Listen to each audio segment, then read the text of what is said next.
I just saw this today on CTV News, and I was just like, isn't this weird? This organization called the some sort of Rainbow Railroad is helping Americans come to Canada as refugees, specifically LGBTQ plus people become refugees in Canada.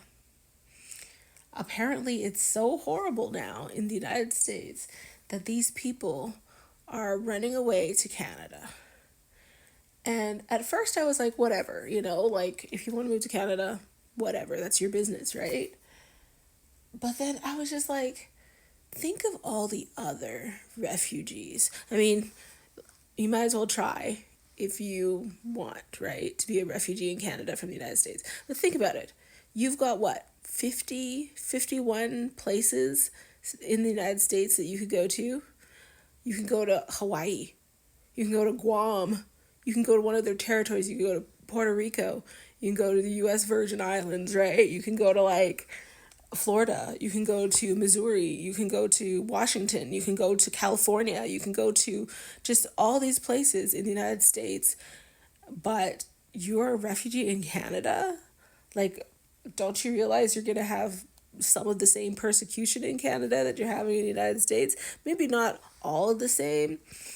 I don't know, like, if you have a legitimate reason to be a refugee, sure. Like, maybe you're part of a cult in the United States and need to run away to Canada because you're going to be persecuted or something like that, right? But I was thinking, there's so many places that are open to Americans that you can run away to. And then after I was like, look at all the actual like people who are refugees from like Syria. Like, what would you feel like if you were them and you are put on equal footing as an American who's never experienced war, being set on fire, being raped, beaten, their whole family killed, poisoned, taken to like a death camp and all that stuff. And then this person from the United States who's like, we're being persecuted because of sex, who we favor, decides to run to Canada as a refugee. You know what I mean? Like, it just seems kind of like not equal. Maybe there needs to be different categories of refugees or something like that. Like, I understand some people are being killed. And, like, that's why I was saying, maybe if you're like a legitimate refugee, I can understand you coming from America. But you know what I mean? Like, there's so many options available to Americans. There's so many organizations that help Americans run away and like hide or like, become anonymous or whatever. And these people are just like dirt poor from some of those other countries. Like, they literally have just the clothes on their back. I was kind of offended when I saw this because, like, if you're in Canada, you've probably met somebody who at one time was like a refugee.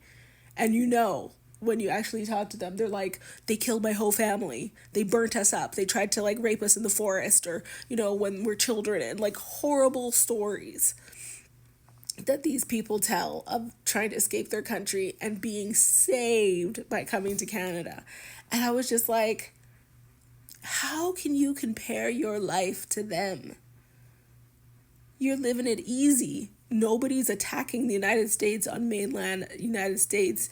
Nobody's like raping you or like hunting you down or persecuting you. I guess maybe that's happening now with the whole Donald Trump thing. I can understand that. Maybe, like I said, there's special circumstances for people.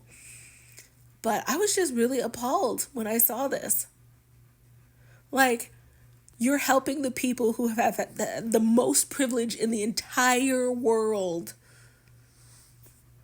So I had to look it up. I thought, maybe you're wrong, Monique, to think this. A person can be a refugee under international and U.S. law and also be a U.S. citizen through birth or naturalization.